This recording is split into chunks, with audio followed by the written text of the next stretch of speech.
So because this is a long piece of content, and I did this in my last video, is I want to give you a little bit of a brief before your 25 minutes invested in the rest of the video. So this video is going to give you the whole entire breakdown of how I got from A to B, even though it really wasn't B, it was A to like Z with everything in between. There were a lot of factors that I had to troubleshoot with this current issue I was having. If you didn't already know, the issue I was having was my halftones were just not holding on screens. They were washing out, and I was having tons and tons and tons and tons of issues. So in the previous episode, I dealt with humidity in my screen storage to see if that was the problem. I don't believe it was that was the issue, because I still continued to have that problem after I took the humidity out of my cabinet or got that under control. However, the next step is this video. Alright, so in this episode, I dealt with my inks, my blockout inks for the printer, and I also dealt with different films, and I also had to deal with RIP software, having a RIP or not having a RIP, because this was something I did not have any previous experience with, so there were lots of factors to, rule out and things to learn. So, all in all, definitely was a film issue that was causing my issues when I was doing halftones. Halftones can be very easy if you have a really nice and streamlined process that works super duper duper consistently, because halftones require that. If you're not doing halftones, you can get away with a lot of holes in your process. However, once you step up to halftones, you start going to higher mesh counts, then you really have to make sure your setup is pretty on point. So having a poor film, as I had, is causing issues. So for one, it wasn't dense enough. So I tried 2 different inks, and I also tried a RIP software. So there were a few little different, pieces to the equation. But I believe I now know what the issue was. The peeling was happening because my film positives were not dense enough to block out the light. So I was actually getting a partial cure on the screen with the emulsion where the stencil was actually supposed to be blocking it out. So that was causing it to not just easily wash out, that was causing it to partially cure and want to peel as opposed to just wash out like a soft liquid. So anyway, now on to the rest of the video. So another day, same shit, but not quite. So my screens turned out really well, got a lot of detail out of them. Still not 100% optimized in my opinion. However, we're getting pretty close to having a relatively usable, nice, burn. However, I decided to go ahead and burn, I think it was 1 screen yesterday with my image. I'll go grab that real quick. Trying to burn it with said image. All right. And probably like a third of the detail, at least, just did not show up. It like washed out, and all the areas like here, very limited detail in it. All the trees here were pretty much just white, or they completely washed out. There was no mid-tone to them. With the shadow right here, there's actually detail, believe it or not. And especially through all of here in the shadows of the image inside here, completely washed out as if the whole entire stencil was 100% black. This stencil is definitely not black. You can see right through me, right? I can see through it. So I feel like I'm probably dealing with another problem on top of everything else. So we're trying to tackle that today and see what we can make happen with that. So far for my screens, I've been using this blackout ink. It's from Screen Print Direct. It is not the most expensive ink in the world. However, it is kind of like the middle of the road option while you get volume. It does work, and I swear I have gotten decent detail out of it before, which blows my mind that I still can't bring it back. However, some factors might have changed that could be to blame for my struggle. So before I start throwing more money at this problem, we're going to try again and see if we can change some stuff up. And I'm thinking it's a possibility that maybe my film positive is the issue at this point. My plan is to make a new film positive. So we're going to make sure the ink is laying on as dense as possible. I am not using an AccuRip or a RIP software. However, I shouldn't have to. Um, if all else fails, I'm probably going to end up buying a new ink set. So it's going to be D-Max ink. I've used that before when I first bought my printer because it came with a little bit on the inside of it. Much more denser than the stuff from Screen Print Direct. I tried getting reviews and stuff. I couldn't find a lot on it. There's a pretty substantial difference in the cost of it. This is about half the cost as D-Max ink. D-Max ink for a liter is about $200, where this is about $90 for a liter. So maybe it was me messing up, just trying to save money. However, I can't say that it's not a terrible idea to try to save a little bit of money where you can, but D-Max ink might just be kind of, for me, it might become a deal breaker if I don't use it. So we're going to see again. So the test I'm going to make on my computer real quick is I'm going to remake that screen, but I'm going to change the LPI on it. Right now it was 230 mesh divided by 4. It's either 4 or 4.5 that you can use. I usually go in between. I usually do 4.25, but this time I know I did 4 divided by, or 230 divided by 4. So I have a feeling that the LPI is probably a little too high of the image. So we're going to try changing that. And I'm also going to make a gradient test like you'd see on that tool. It's not going to be 100% accurate as the other one. However, it's going to give me a good idea of the detail that I can hold on a 230 mesh. So I'm going to make it with a 1, 2, 3, 4, 5, 6 little corners or little squares. And we're going to go from 10%, 25%, 50, 75, 100%, I believe, or 90. I'll figure that out once we get to the computer.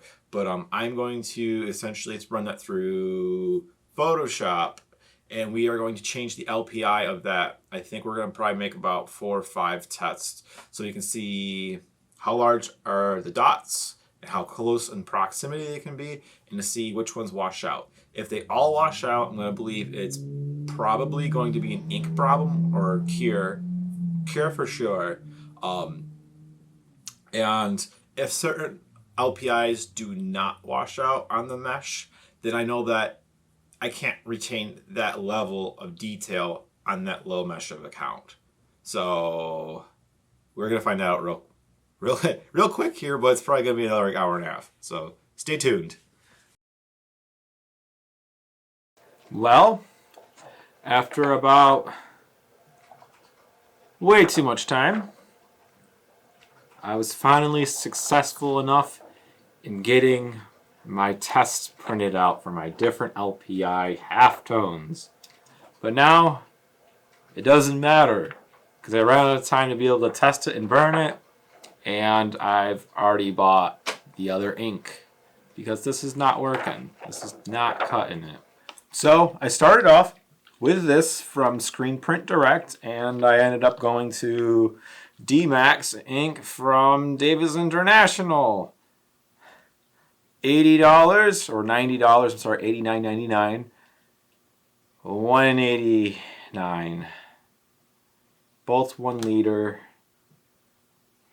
I got my printer with this in the first place, and it did work really well, even when I didn't even know what I was doing. So I can't help but to think that this is probably the better product for me. It was a lot of money. This is like almost $300 worth of just ink. I have way more than I need forever. This might have been able to be salvaged via RIP software. This might be able to work without a RIP software. Kind of a terrible way of going about it, but I had really good results with this in the first place and mixed results afterward with this. So I figured instead of playing the swap it up type of game, I could go to the D-Max ink, and if it already worked as well for me as it did, it should be replicable without the RIP software, because I've never used a RIP before. So I'm thinking if this is just that much better of a product, which honestly in my experience is way darker than that, then I should be able to get by for a little while without a RIP. Maybe my logic's just dumb, but we are already about $300 invested in trying to solve these problems. Not the best way to solve problems, just throwing money at it, but I know this is going to improve the quality of my workflow and the quality of my film positives. Doesn't make my bank account feel any nicer, but also the film tool I'm going to have forever. So not bad things to have. This will last me for a long time. The tool I'm not going to have to replace. So it is what it is. Here's my guy. Set it up on a tripod. And I can tell that it's green now. It looks a little bit yellow, but it's definitely green. So just take my word. But if you look at it, detail, meh. Let's see, like, not bad detail, but you can definitely see through it pretty easy. I mean, okay, focusing through, not quite the issue. That's diffraction, but as you can see right here, you can see the doorknob through it right there, the center of it. I'll put a light behind too. I'm gonna try to shine my light from my phone right by like the grill, because that should be like the darkest part of the image. So if you see that light coming through, it's really easy to see it come right through the positive. So definitely not dense enough. We're focusing right here on the grill, as you can see. So this is going to be like, obviously, the darkest, most dense parts of the image. So I'm going to shine the light through, and you're going to see just how easy it is for the light to shine through. We're even going to give it the benefit of the doubt. We're going to actually give it the best, most ideal circumstances. We're going to make the light as dim as possible on my phone. So we're going to pull the phone, and there we go. Look at that. You can very easily see that light right through it. We're going to pull it back a little bit more. It's just, you can definitely see right through the areas the light's trying to block out. I wasn't quite sure originally if that was just the intent of said the Screen Print Direct ink, because again, I've only used one kind before that. So, learning, cut it some slack, right? Nope. Apparently this is just wrong. This is with the D-Max ink, and this is also using the RIP software. It's going to be Print Fab. So we're going to look at the grill again, and we're going to shine the light. We're going to see what it does. So already you can see it's a lot more dense. I don't know if the video shows it that well, but I looked at it earlier. Definitely a lot more dense. Obviously it's not going to be perfect, and there's still going to be light that comes through because this is all halftones. It's not 100% black value everywhere. So there's going to be little, holes for the light to come through, but you can see how by the grill it goes from bright to much dimmer. Also, not a green tint to it for the most part, just a tiny, tiny touch, but it's more so blue. It's more like the same color as the film would look before you even put ink on it. So I did a test with not using the RIP, and I also used a test using the RIP. This is my whole entire guy right here I just worked on, and you are going to have to not mind the 400, because the 400, the printer just fucked up. But from pretty much non-RIP all the way to 300 is all correct. So we're going to focus in on the non-RIP. Look at that highlight coming through. Going to 200%, 300%, fake.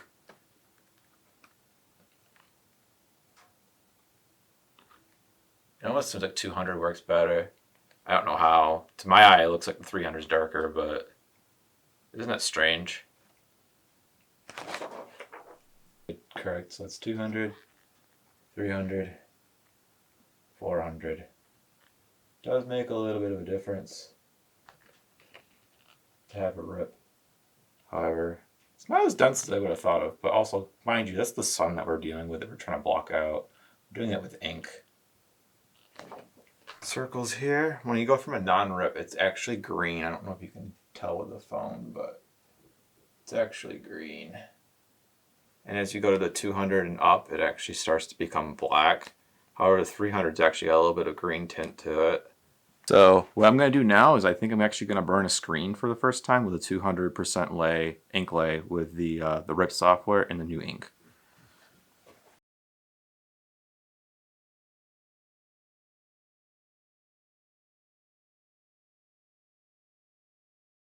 So here we are in the dark room, the basement.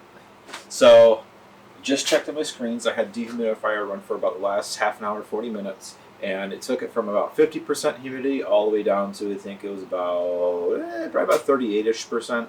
So between 30 to 40 is where you want to be. Typically, I'll give her a go and see how it works. So I did just took my 2 screens that I had burnt previous days of this design, and they actually did burn relatively similar. So that leads me to believe it's been a stencil issue. So we're going to find out right now whether it's a stencil issue or if it's something else. I think it's definitely stencil. I think these halftones are just too small. Without that ink lay, they're not dark enough to block out the light. It didn't look like they were overexposing, but I was probably overwashing it to compensate because it was overcuring. So that might be it. So anyway, let's go grab a screen and let's make something work, hopefully.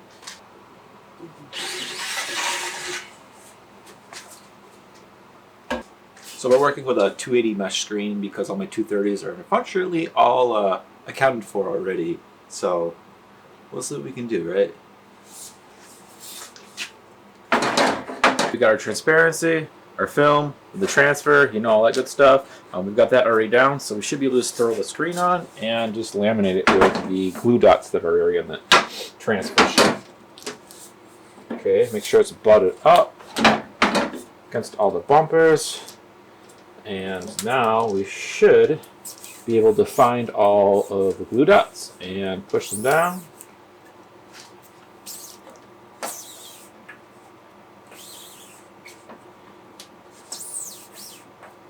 There we go. Just like that. Our screen is essentially formatted and ready to burn, right? Isn't that sick? Alrighty, so we just pulled vacuum on the table. You probably can't see it very well. The camera's 10 years old, believe it or not. So I checked out my old exposures I just did with my calculator, and it looked like the 0.4 and 0.5 were both pretty good. I'm going to split the difference. 0.4 had more detail, however, there was a little bit of a tone shift in the emulsion, but it had the most detail. So I'm going to split the difference between the two. When I did the 2-minute exposure, you multiply it times those multiplication factors, so it would either be 48 seconds or be a full minute. So what I'm going to do is I'm going to split it in the middle, it's going to be 54 seconds. So therefore I should get a little bit more durability, but not compromise too much on my highlights.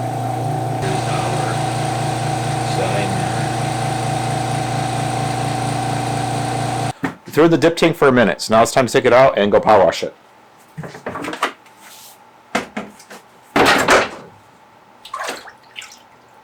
Cool.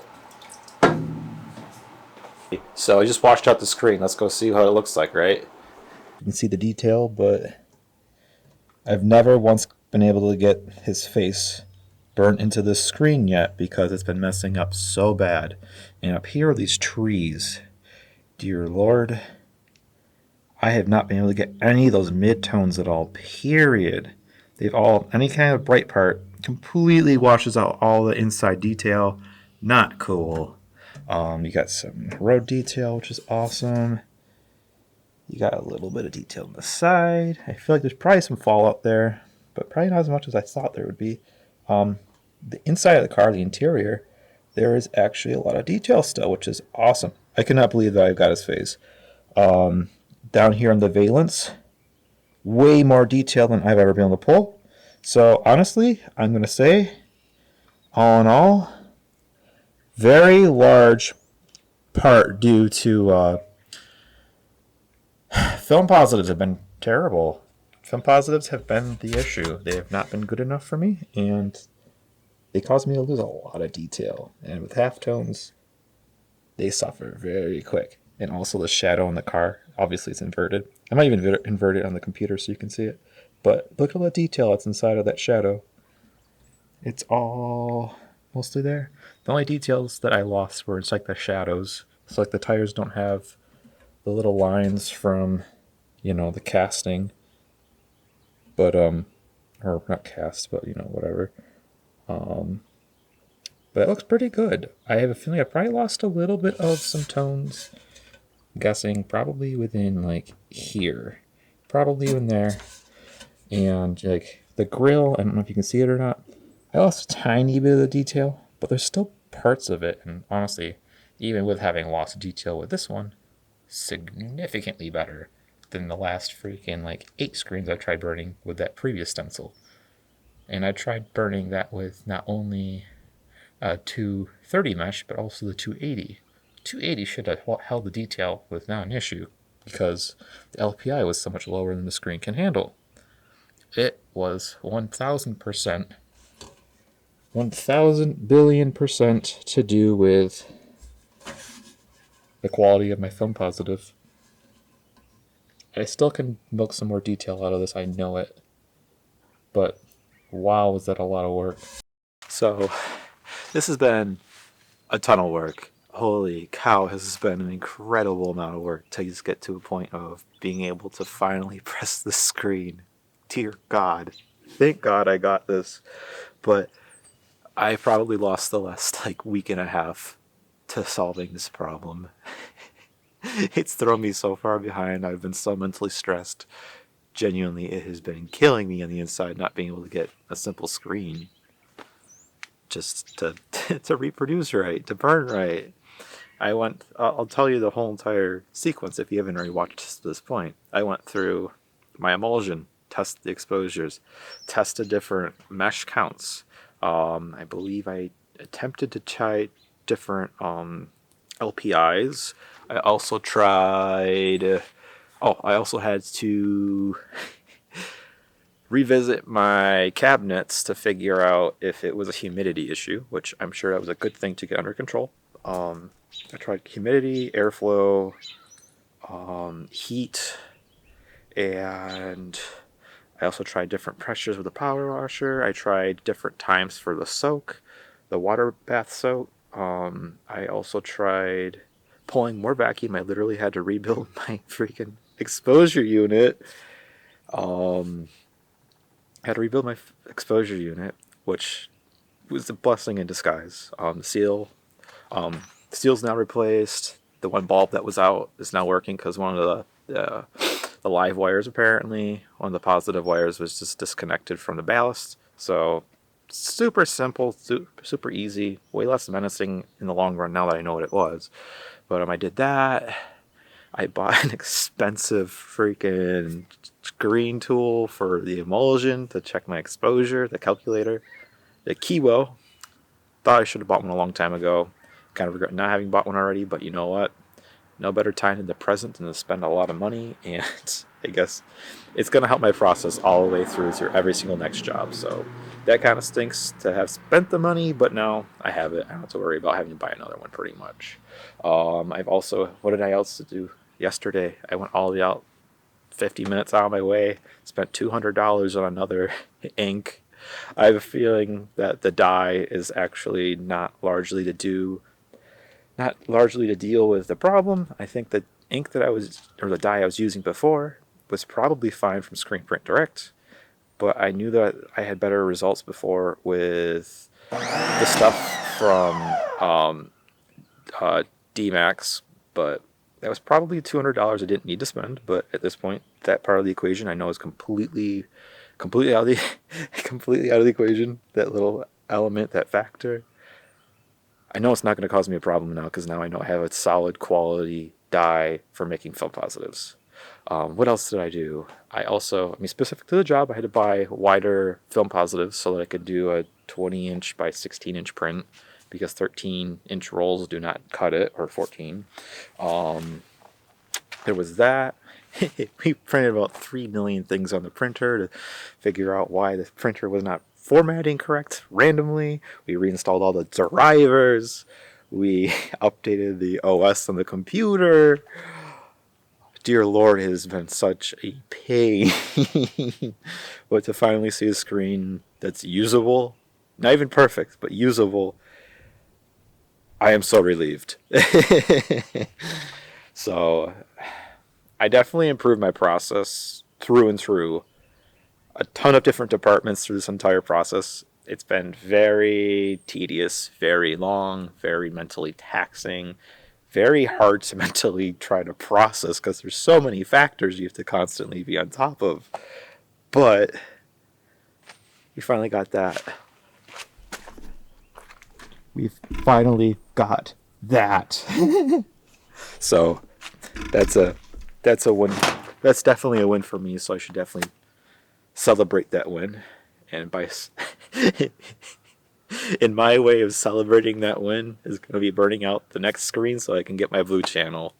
And hopefully I can kind of start to get my exposure time just dialed in a little bit more, and I can finally get all those 10% values taken care of so that holes aren't swelling, but like all the loose dots are not falling off. I hope this helped you. If anything, this has been a process. I don't know if this is going to be one video or multiple, but holy cow, I really had to reinvent everything to make this happen. But thanks for watching. I appreciate it.